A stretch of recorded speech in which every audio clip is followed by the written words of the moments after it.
Good evening. Oh, don't say okay then. Oh, now we're late. We have to get our cues right. Good evening. There's no one here anyway, right?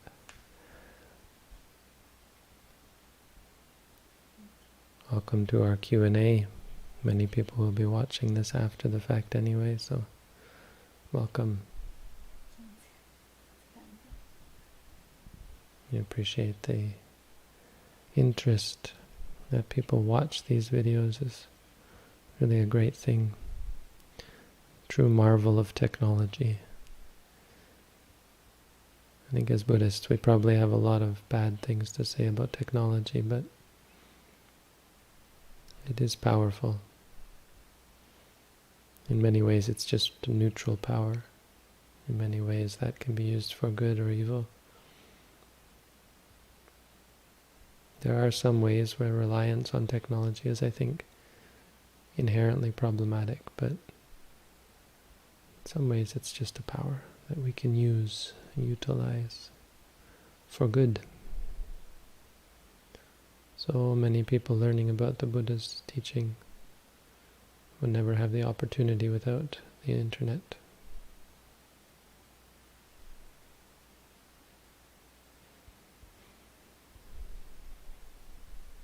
So tonight's a question and answer session. The way it goes is you close your eyes, take up a meditative posture and perspective. Try to observe your experiences arising and ceasing. And if you have questions, open your eyes, type the question out, send it along, and close your eyes again, and don't worry. If we get to it, we get to it. If not, well, you can just keep meditating.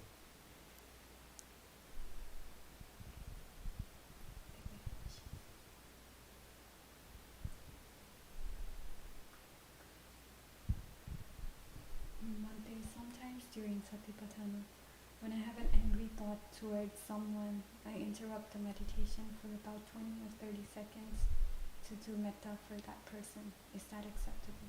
Yes, it's a good idea.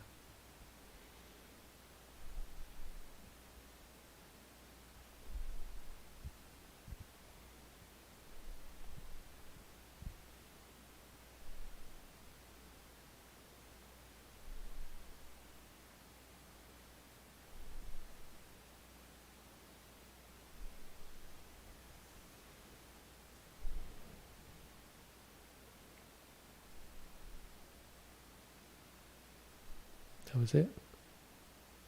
There's no question. Oh, okay. Well, they shouldn't be doing that. They should be saying hearing with their eyes closed.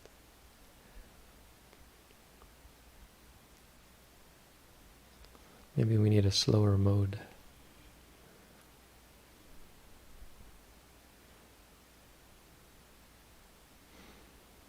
Even in the Buddha's time they had what's called samodaniya katha, where even the Buddha, when he met people, he would engage in pleasantries. It's remarked, and I think it's remarked that specifically for that reason, because there might be a question. Given that idle chatter is not wholesome, what about pleasantries? Greetings, how are you today? I think it's not hard to understand why it's good, useful, wholesome, why the Buddha even engaged in it. There's goodness involved there. Not to mention how it being a custom, and following customs is often useful.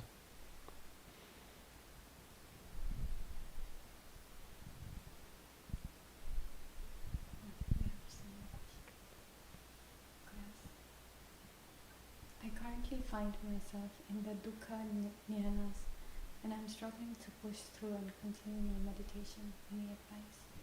There are no dukkha jnanas in our tradition. That term has been coined by someone outside of our tradition. And I say that, I acknowledge that we shouldn't be critical of others and so on, and so I don't mean to really comment on that tradition, but it's an important thing to say because I think it can create for people a pessimistic, right, a negative perspective on things. There are no dukkha jnanas. All jnanas should be uplifting, enlightening, inspiring. There, of course, during your meditation you can have suffering. I mean, that's the whole point, is to understand why we're causing ourselves suffering. But the jnanas should not be unpleasant or suffering. They should be liberating. And so it's not to say your meditation will be pleasant, but it appears that there is an unuseful, unhelpful conflating of the suffering that's going to happen in meditation and for most people, and the goal, right? So as though that suffering was a part of the path, that you're supposed to suffer. You're not supposed to suffer. If you're suffering, you're doing something wrong, and that's the whole point, to see what we're doing wrong. So I would take all that suffering that you're experiencing, discard any idea you might have of that being jnana or knowledge or anything, or wisdom or something. Take it as an object and try to learn to put it aside, throw it away. I mean, just acknowledge it, but you have to face it, and you have to learn to stop clinging to it and stop reacting to it. But besides, the obvious of just be mindful through it, you have to, I think it's wrong to suggest that that's knowledge, that there's any such thing as a dukkha jnana. I think that exacerbates the problem for some people. Of course, it may not for all, but I don't think it's helpful, personally.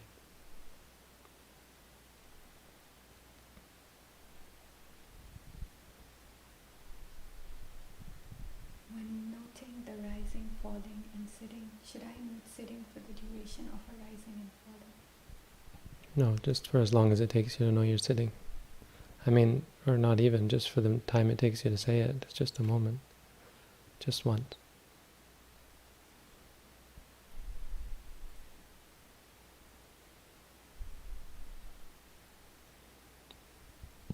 If the rising and falling disappears, you can focus just on the sitting and say, sitting for a while, until the rising, falling comes back.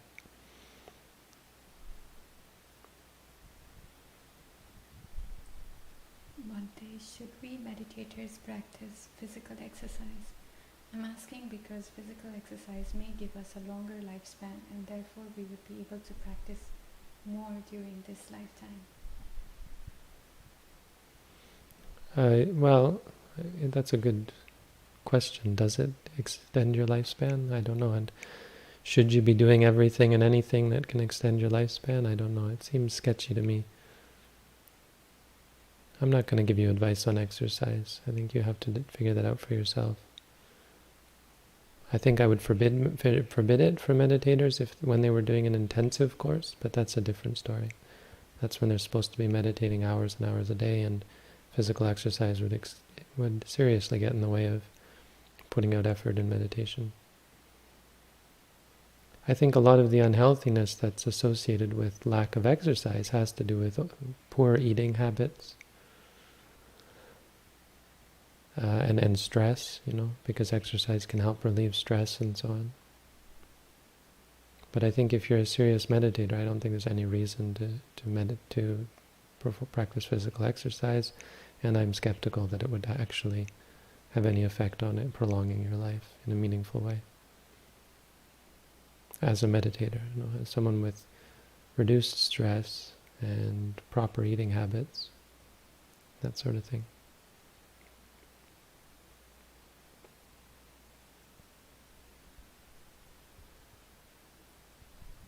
How to deal with bullying? I will say, sorry, just to go back, that walking meditation is meant to be a sort of exercise. It's not really, it's not aerobic or anything, but there's an exercising quality to it, in the sense that it helps the body to move and to work out blockages and so on. If you think metaphorically in the sense that a lot of Eastern religions do, or traditions do, they talk about chi energy and chakras and all that. I mean, that's all just concept. It's not real.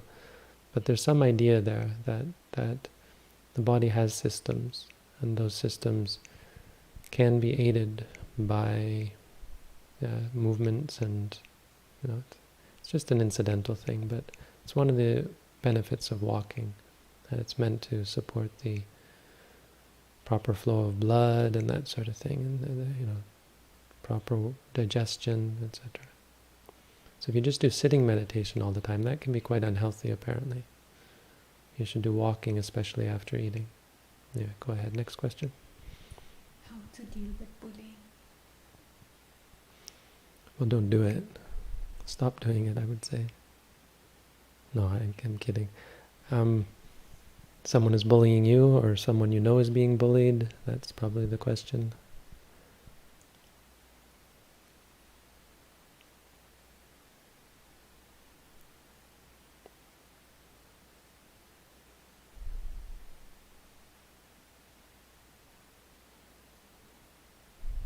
See, we've been talking about this idea of standing up for yourself versus letting people walk all over you. I think there's a misunderstanding that just because you're kind, compassionate, caring, mindful, non-reactionary, that you're just going to let people walk all over you, and I don't think that's the case at all. I think to some extent, at some times, it looks like that. And there's really nothing wrong with letting people walk all over you. In some instances. What I mean to say is, so what? People are beating you, people are, hurting you, killing you, and so on. Ultimately, and I'm talking about an enlightened person, of course, because it's what we're trying to get towards, and our road is going to be long and twisted, and we'll do some things right and some things wrong, but I just mean, at an ultimate level, in the end, someone kills us. There was one monk who said, well, I'll just think, I've been given a gift because I no longer have to continue this mortal life. I'm free from samsara early.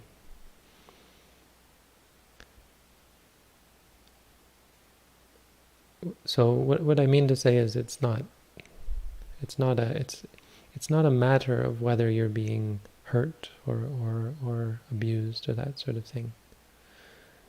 And that's important because you can't control that.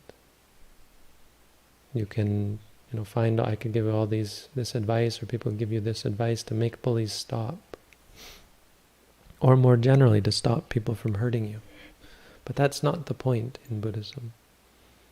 That might be useful, that might be beneficial. It's not something I can advise on, but I can point out that, as a person, you're going to probably react when people try to hurt you. You might even hurt them back. You might try and find ways to protect yourself and so on. But that's all, just because of your concern for your life, which eventually you'll let go of, along with everything else, once you are free, and then you don't have to worry about it anyway, because you don't need to live a long life to practice. You're already enlightened. But in the meantime, and even still,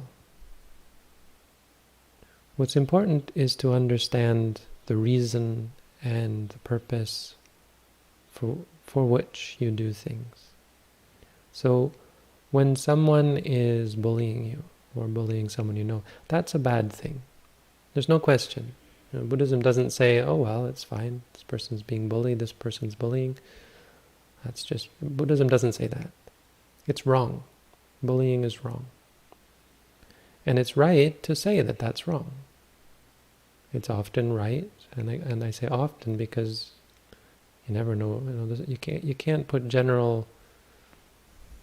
use general advice. What am I saying? You can't use specific advice for general circumstances, like bullying in general. I can't give you specific advice, like say, it's always good to stand up for yourself. I don't know, what the situation is. But I say often the way you deal with bullying is standing up to them. Not with anger, not with ego, not out of even concern for your own well-being. But you stand up to them with truth. What you're doing is wrong. There's an incredible power in that. You don't need anger, you don't need attachment to your own well-being and so on. Right? This is what we're talking about recently in the Dhammapada. Uttara and Sirima. She asked her afterwards, why did you do that? Why did you throw the boiling butter on my face? It's like basically saying, that was a bad idea. You got beaten for it. And when Uttara's mother was coming to her father, and she was afraid her husband was going to hit her with a cane or something, because she came late. And she said, if he does that, he'll get no merit and no benefit from the good deed that I've done. And that's what she thought. And I'm not saying that was the perfect way to think of it, but these are the kind of examples of the way you look at it. You don't necessarily become, it's not about the other person, like, oh, because it's going to hurt you. You don't have to think in terms of self or other. And in fact, I think both are inappropriate. Both are factors. But the ultimate truth is that this is wrong. And so, as a general statement, we can say that that's should be an important part of your response, whatever your response is. Whether that means confronting the person or not, I think is dependent on the situation. The details, so how do you deal with bullying? I can't give you a clear answer to that, but I can talk about some of the issues involved, and I think these are the issues involved, especially focusing on the truth. The truth and freedom from attachment, from worry about your own well-being, or from anger and desire for revenge and so on. As I see, mindfulness is much more about your state of mind when you do things than about what you actually do.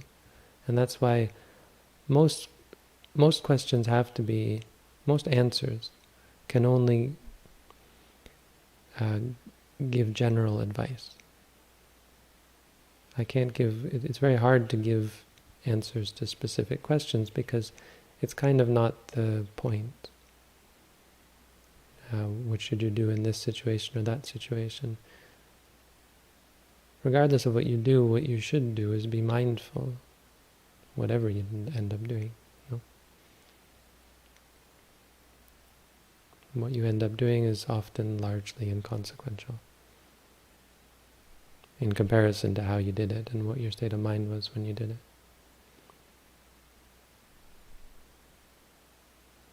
What you do being very much dependent on your state of mind, of course. It will reflect your state of mind, whatever that might be, will be reflected in your actions. Will be reflected in your actions.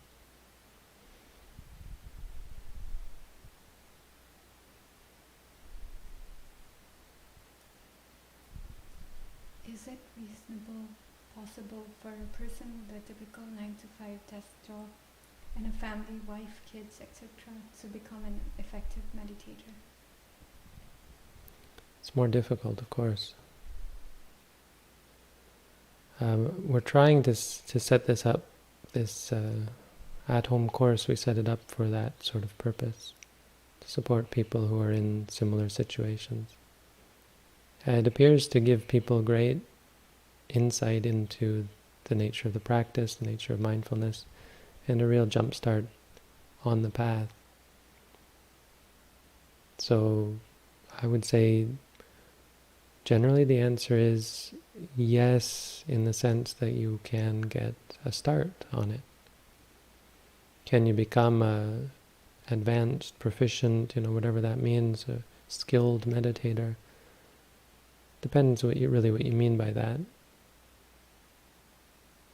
But ultimately, a true foundation in meditation is going to require some more intensive practice, and for many people that means taking a vacation, a break from their lives to go and do that. So that's a really good idea. Again, I can't say for your specific situation what your results are going to be.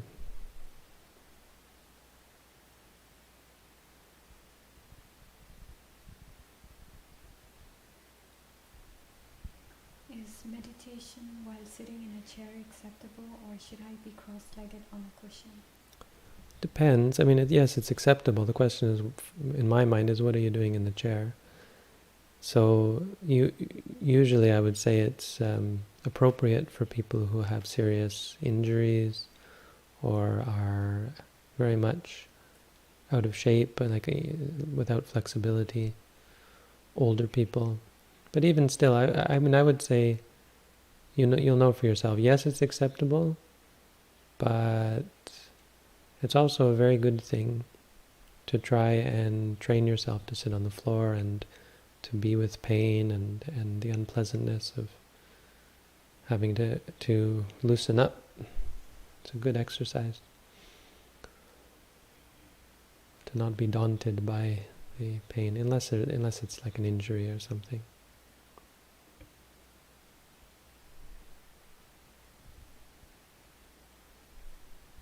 Is it healthy to meditate instead of sleep?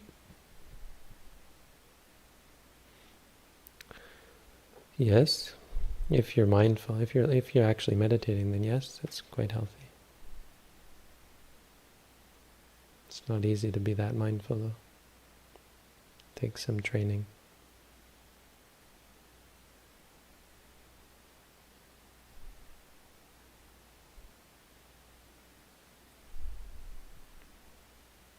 When noting, the words appear in my mind. Should I note seeing? Yes. When I tried noting in another language, the words didn't appear that often. Does it matter which language is used for noting? Don't try and find a trick. That's a common trick, using different words, different languages, because it appears better. Don't do that. Use the language that's most familiar to you. If you see the words in your mind, that's not wrong, that's not a problem. Trying to fix problems is not what we're about. We're trying to understand experiences. So if that's your experience, focus on it. Say seeing until it goes away. If it comes back again, keep saying it. If you don't like it, focus on the disliking. This is all satipatana. You're seeing the three characteristics quite clearly. So good for you.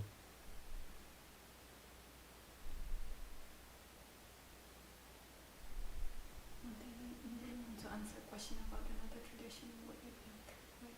No, what you think about what is a very telltale sign that I'm probably not going to answer it.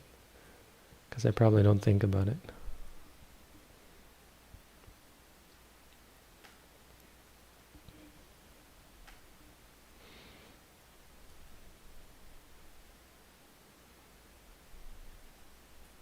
How can one gain enough personal restraint to follow the 5 precepts? Well, the 5 precepts are a basis. You should really be keeping them. Wake up. You need to keep them to be reborn a human. What I mean, sorry, wake up. I didn't mean to be cruel by that. I mean, it should really be moving. You need to be stirred. You really should be afraid if you're not keeping the 5 precepts, because really just give yourself a shake, because you're gonna have a hard time being reborn as a human being, let alone a meditator.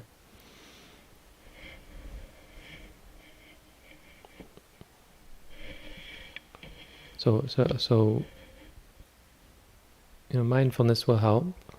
It's a good start.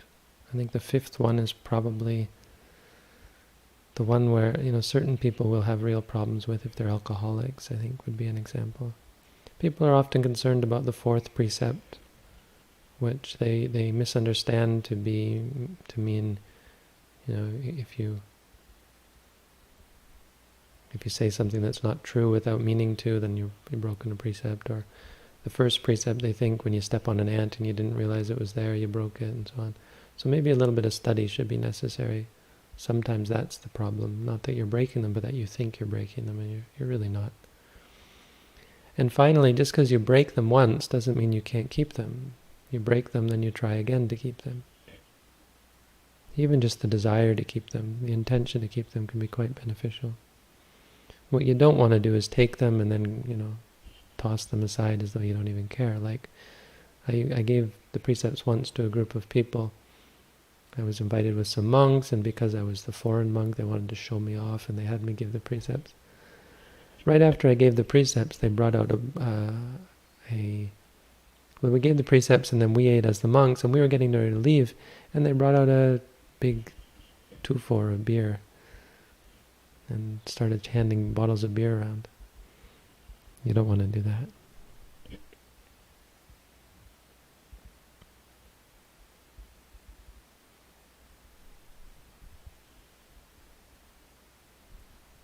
Does metta meditation only benefit the meditator, or does it also benefit the people the meditator is directing the metta to, directing the meditation to? I mean, it depends on the situation. I think generally the consensus is that yes, it does benefit them. I don't want to speculate too much. I mean, I could start talking. I'm sure you'll find people talking about that sort of thing. I think Nagasena talks a little bit about that. It's not just metta, you have to do something good. If you do something good, you can share the merits with others, but the goodness with others. Doing metta is a good thing, sort of. I mean, it can be a very good thing, so you can share the goodness of it.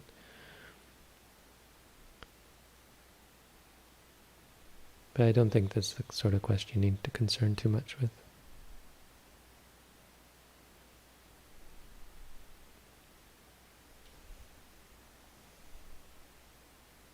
The next few questions, they're not exactly about meditation, but maybe I can ask them. You can ask and I'll shoot you down if I'm gonna. I'll try and answer. Does Buddhism consider that we have an individual nature and drive in life? Have a what? Drive, individual nature. I'll pass.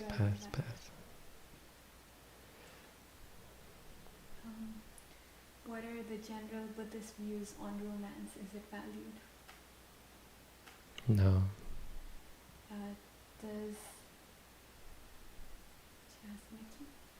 Does indulging in caffeinated drinks break the fifth precept? I don't think so, no. No, you think the fifth precept... Okay, here's the thing. The fifth precept, the 5 precepts are, on the one hand, just rules that you take up. So if you want to make them really strict, you can. But then you have to ask, but wait, they're not arbitrary. The Buddha himself had an idea behind them. And he did kind of say, seems to have said, that they're what you need to be reborn a human being. So what is it you need to be reborn a human being? I think the consensus is, and I think rightly so, that the 5th precept has to be intoxicating, and significantly intoxicating. It can't just affect your mood. So like even marijuana, I hesitate, but marijuana is not that intoxicating. Does it break the 5th precept? The consensus is yes. I'm quite sure the consensus is yes. But why I separate it out is because it is still different from alcohol. Alcohol really intoxicates your mind. So the Buddha singled that out. I mean, things like mushrooms, psilocybin. Yeah, some people are gonna not be happy to hear this, but I don't think psilocybin. I think it is worse in the sense of what it does to your mind. Acid. I've never done acid, but I'm quite sure it's. along those, I've seen people on acid, and yes, that's an intoxication. I mean, it's a whole other level. It's quite different as well from alcohol, but if you have alcohol as the standard, marijuana, yes, it's against the precepts. Don't use marijuana. I would say it's pretty useless. Myself, having smoked a lot of it in my youth, there's no real benefit to it. And from a Buddhist perspective, it's harmful. Don't do it. Caffeine, nicotine, these are two good examples. Caffeine and nicotine. These are two good examples of things that affect the mind. And so I would say they're problematic, for sure. Nicotine especially because it's addictive, but I don't think the addiction has anything to do with the fifth precept. I don't think that's at all the reason why it should be considered for being forbidden.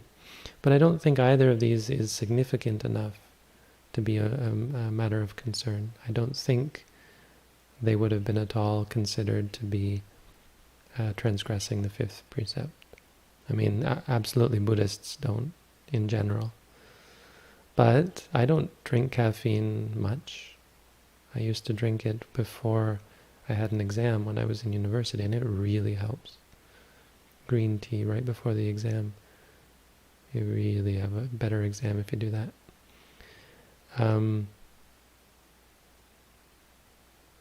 And I would say I would tell my students not to smoke cigarettes. I mean, I wouldn't tell them they're breaking the 5 precepts, but I would certainly tell them to quit. I think nicotine and caffeine are like that. If you're keeping the 8 precepts, let's say, again, it's not breaking the 8 precepts, but I would say that's probably the point where you'd want to give up caffeine and cigarettes. I don't think they're going to prevent you from being reborn a human being, though nicotine might, but for a different reason, because of the intense addiction.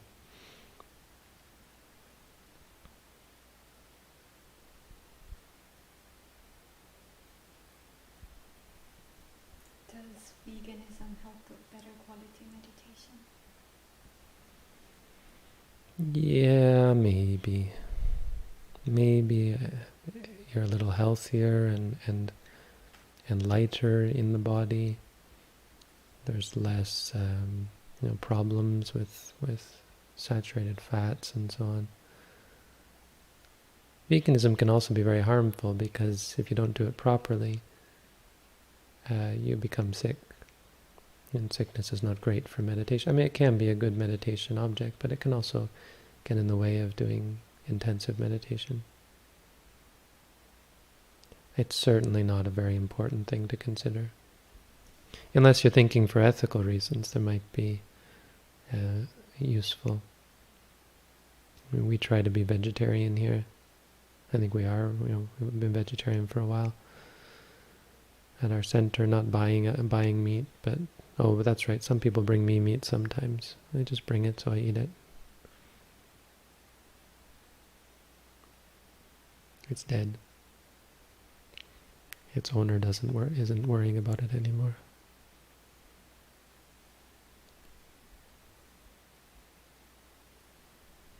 Could you explain the difference between mindfulness and vipassana, satipatana, in regards to meditation? I'm not even sure what's being asked there, but I recommend reading my booklet.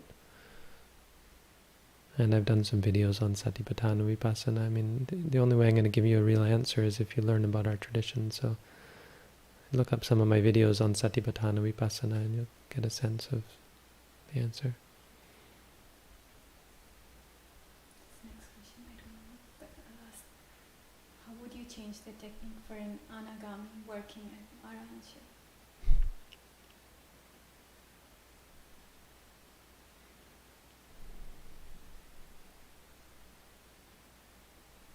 Well, the technique doesn't change, but there are certain intensive practices you can undertake at higher levels, higher stages.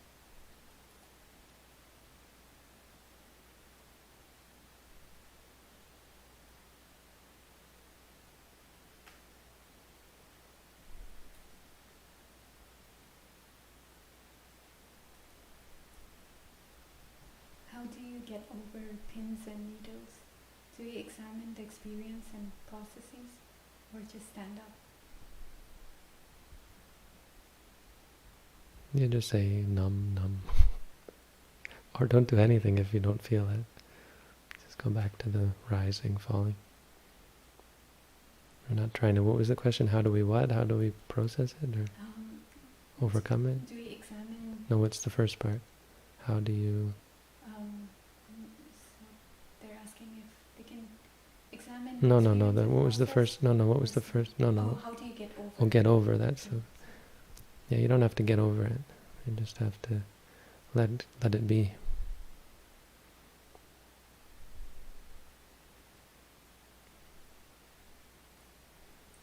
How can I get into meditation? And how long would you... Get over your need to get over it. Sorry. Go ahead. How can I get into meditation? And how long would you recommend meditating every day? How should I get into meditation? Well, we have an at-home course. That's what we're recommending. If you haven't done it, read the booklet on how to meditate.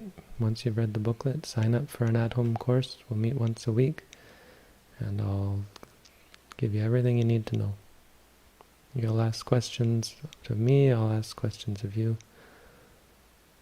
and I'll give you new exercises every week.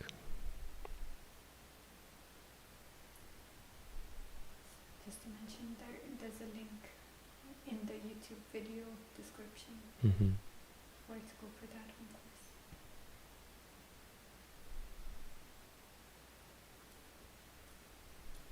I've been blessed with the opportunity to have the time to sit and study the Dhamma for 8 hours a day. How should I break up my time between study, meditation, and other practices? So I think if you're doing serious practice, you should put study aside. That's pretty much agreed upon, I think. I wouldn't try to find a happy medium between the two. Of course, when you're studying, you should still do some meditation, but then that's a period of study outside of a meditation course or meditation focus.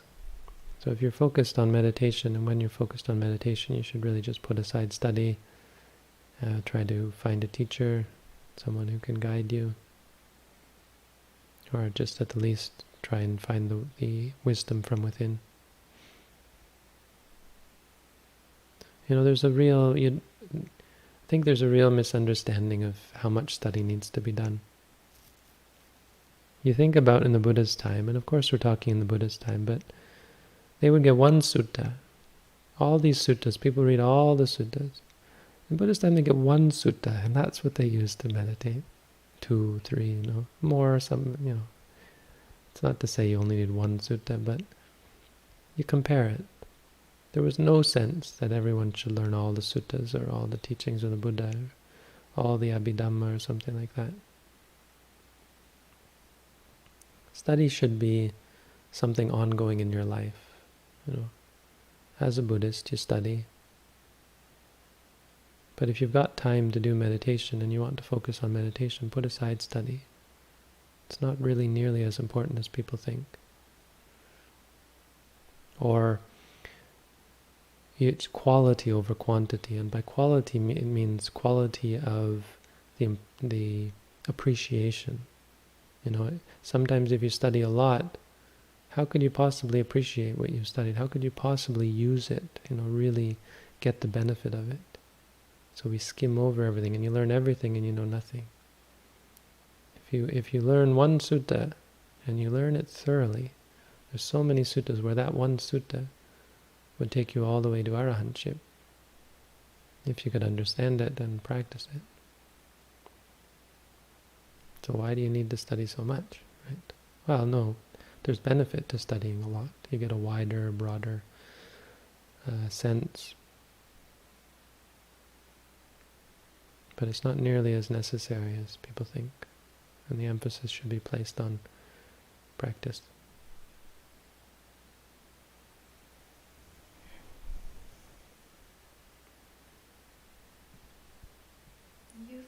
The noting of an experience occurs after the experience.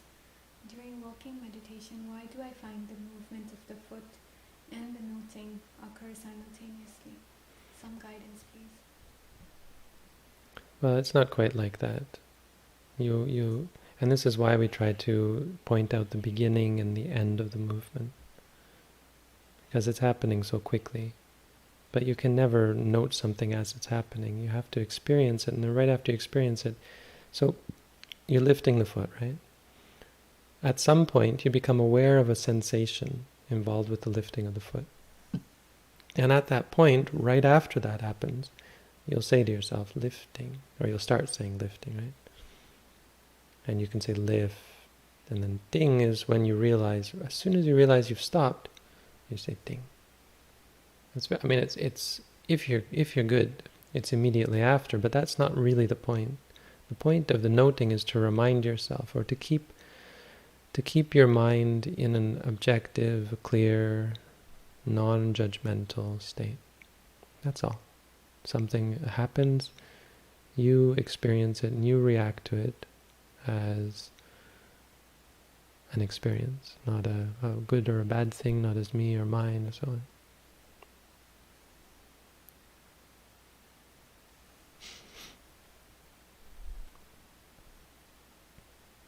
I mean, really, if you don't have to worry about what I said, because it's just very technical in some cases. It appears to be at the same time, but it can be very quick. The point is that as soon as you know something, then you note it. But it has to be right after, of course. It has to be in a response.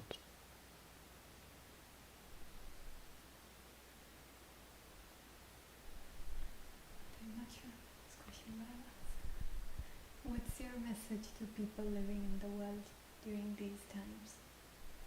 And what changes do you think is coming? And what are the challenges we might face in the future?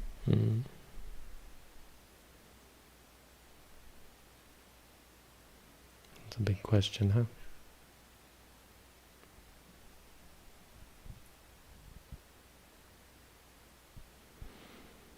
Well, I think it's an important message of sticking to the truth, holding to the truth, rather than, because it's very different from worrying about our own well-being, worrying about the other people's well-being, getting angry about the state of things, getting angry at other people. Stick to the truth. Try and find the truth. Try and understand the truth. And beyond just understanding the truth, let the truth be what you hold on to, not you're angry because of the truth, right? Or you're scared because of the truth. Mindfulness is very much about the truth. It's about not only knowing it, but sticking to it. The truth and nothing but the truth. There you go. It's a good saying. The truth and nothing but the truth. So help you, Buddha. That's the message, if anything. So, I mean, it has to be fairly general, or else I'd have to talk for a long time. But in brief, stick to the truth. As far as what changes are coming, I don't speculate on that. I think it's interesting sometimes to imagine terrible things happening, because it helps remind us that anything could happen. But ultimately, that's the truth. Anything could happen. I mean, not anything will happen, something will happen. But it may not be what we expect, is the point. And you're much better off taking the perspective that anything could happen. Then you're not caught off guard. You have to acknowledge that it may not be what you expect or what you want.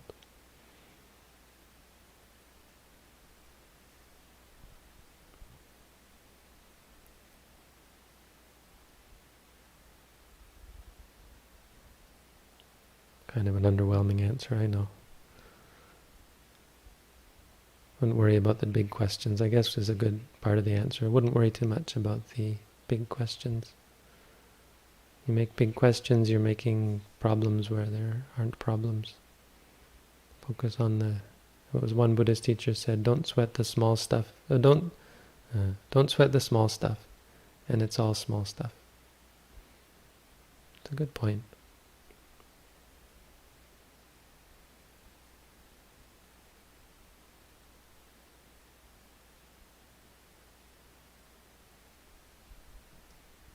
If metta is universal, then wouldn't we be less prejudiced and have compassion for animals and plants and therefore become vegan? Maybe there's a follow-up from the vegan question. So metta is not love. Again, that's a good point. That's not it. No, we wouldn't, because that would be if we loved them, or felt sad for them, or so on. That's kind of a cruel answer, isn't it? Sounds like I'm a heartless wretch. It's not wrong. It's good if you want to, have concern for other beings. But if you're really concerned about them, you're going to get stuck and get attached. You'll never be free. You'll never be able to leave behind samsara because you'll always be worried and sad about other beings. That's really the point. So we just don't worry about beings dying, because otherwise we'd never leave. We never free ourselves, because there's always more beings. Because it's impossible to stop the killing. It's impossible to stop the suffering of the world. And it's not even the worst thing. The suffering is not the worst thing. The worst thing is the evil, the killing.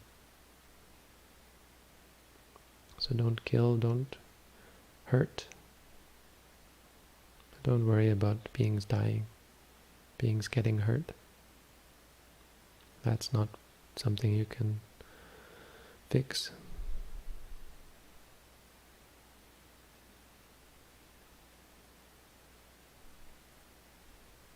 Do I run the risk of forgetting passwords, PIN numbers, etc., worldly things in general because of meditating regularly? No, if anything, you should have, well, some people don't, I suppose. I think in general you should get better memory through meditation, but I see some people don't. Anyway, you shouldn't worry in general. Was it a question about worrying? You shouldn't worry if that's what the question was. If you're worrying that, well, you should not worried, because it's a cause of stress.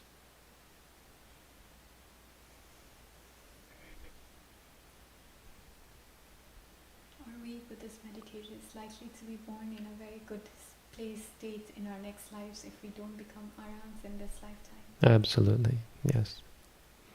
There's so much good in Buddhism. This can't be understated. This can't be overstated. Can't be stressed too much. There's so much good in Buddhism. It's just a plethora or a cornucopia of goodness. Just listening to the Dhamma, that's goodness. Practicing metta is goodness. Practicing satipatana is goodness. Teaching the Dhamma to others, sharing the Dhamma with others, giving Dhamma materials to others, paying respect to the Buddha, thinking about the Buddha, thinking respectfully about the Buddha, talking about the Buddha, reading the Dhamma, giving gifts to others, because it's a Buddhist practice. Well, giving gifts because giving is good and that sort of thing. Being kind to others, being patient, all the many teachings of the Buddha. So much goodness. If you're not going to heaven, then heaven's not worth going to.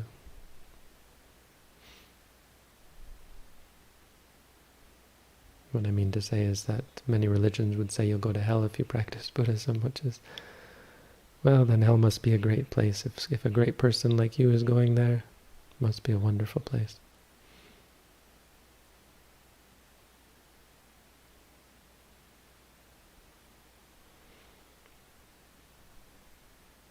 If there really is or really were a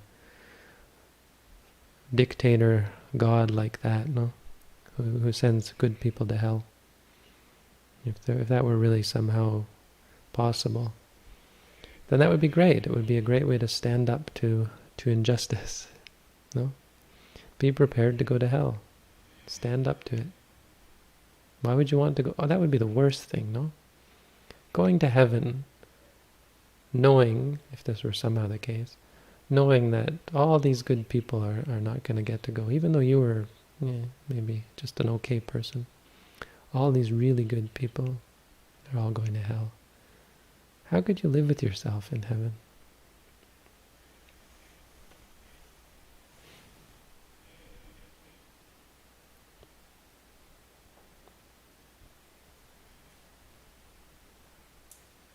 Did Buddha study or just experiment and meditate? And if he just meditated, then can we come to the same conclusion and theories as Buddha without study? So the Buddha did study. He had lots of teachers. The Bodhisattva did, not the Buddha. Before he was a Buddha, he studied, he practiced as well. He did a lot more practice than study, I think. But yes, you can become a Buddha. Just going to take you 4 uncountable eons and 100,000 great eons. An uncountable eon doesn't sound like much, but it's 100,000 eons is nothing, is literally nothing compared to an uncountable period of time. It's literally uncountable. It gets to the point where you can no longer count. It's no longer possible to count for some reason. It's that long. The Buddha 4 of those. So he could actually counted how many of them it was somehow. So if you want to take that long, yeah, you can learn it all yourself.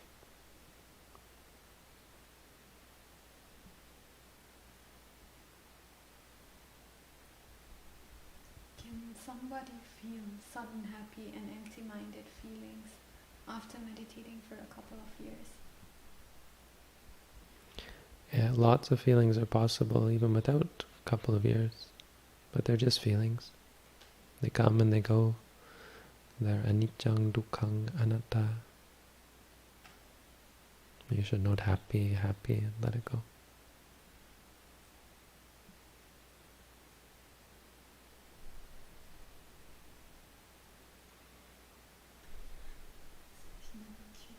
Why is atheism incorrect and rebirth correct?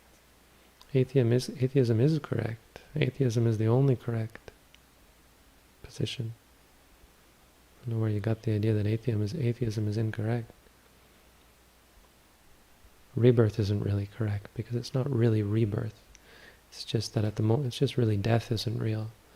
The moment of what we call death, the mind just, there's more mind arising and ceasing, arising and ceasing.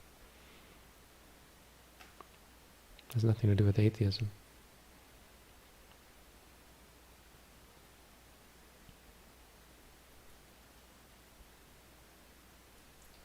Can you clarify what it means to have compassion towards others? Wishing for them to be free from suffering. If beings have suffering, may they be free from suffering. If they're in danger of suffering, may they avoid suffering. That sort of thing. It's an attitude, really.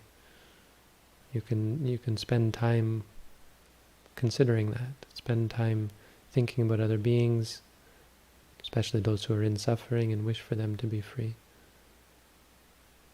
That state of mind, that wishing, that inclination towards their freedom from suffering, that's karuna.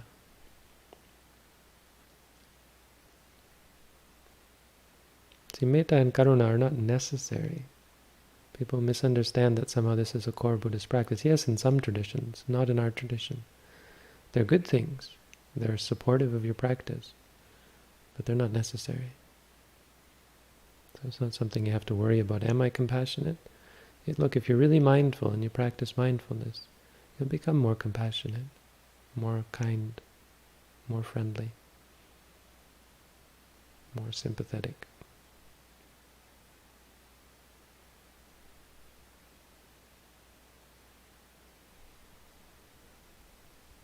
Someone is requesting if we can make the audio louder so they can set the phone and computer far away and listen, sit and listen. No, come on. Yeah, okay, it'd be nice if everyone had perfect sound. I'm sorry, so many problems with audio. I have no idea really how to make the audio perfect. Right now we've got it all, many things are all tweaked. So if you can hear, consider yourself lucky.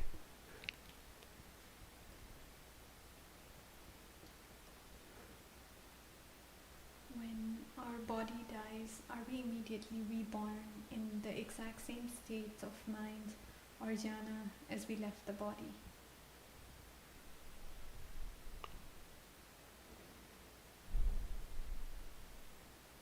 Well, it's moments, right? So each moment leads to another moment, and it's not always going to be a smooth transition. There's lots of abrupt changes in the mind, but we shouldn't think of the moment of death as very much different. It's going to be in some ways very different because we're going to be quite shocked often by the change, but I don't know. I think you may be trying to be a little too technical because it's much more general. Your patterns of behavior are going to be the same. Moment after moment, it's chaotic. You never really know what to expect.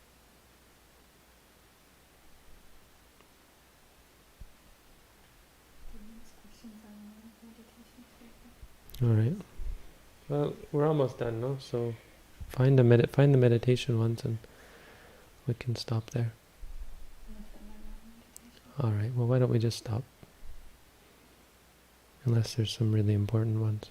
Remember the criteria. The best criteria, if the person doesn't get an answer to this question will help this person in their meditation practice. If we have none of those, then I think we've done our job.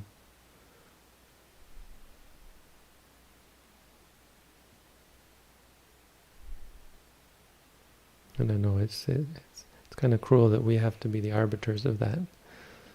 People put out effort to ask their questions, right? They came all this way to ask these questions. They went all the way to their computer anyway. I already pasted the question. Huh? So you made a sad face because I'd already put the next question Oh. on the screen. Okay, and it wasn't theirs? Yeah, it was their question. It was their question? Yeah. Oh. But you haven't answered it. I haven't asked it. I just pasted it on. All right, go ahead.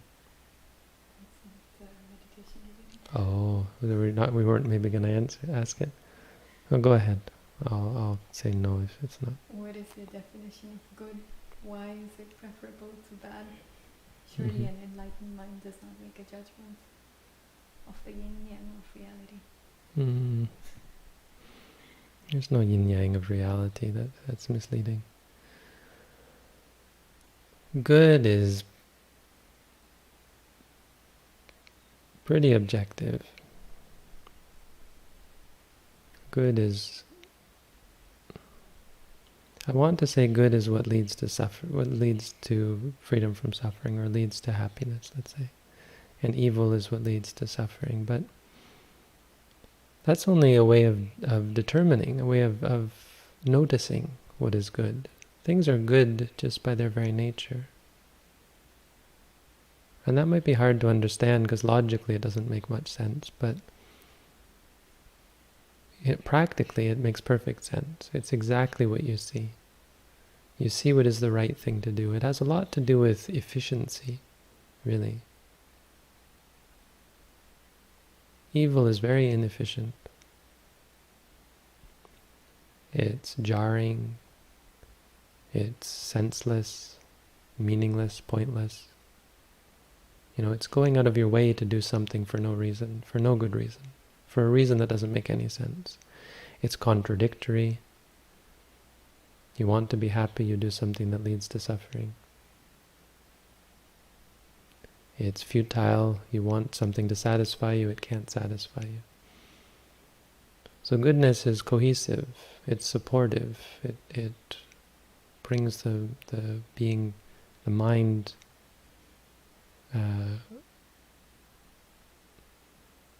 cohesion, strength, sense of wholeness, wholesomeness. So it is objective. It isn't arbitrary. There's a difference. The yin-yang is a very misled way of thinking about it. False dichotomy. False equivalent, sorry. False equivalent. They're not the same. If the battery is critically low. Huh? On what? Oh, no. Plugged in. There's some meditation questions. Yeah, it's not plugged in. The plug is over there. That's okay. We'll end. Battery is critically low, so we're ending. It's a good sign. Goodbye, everyone. Have a good night. Stop it. We'll plug it in.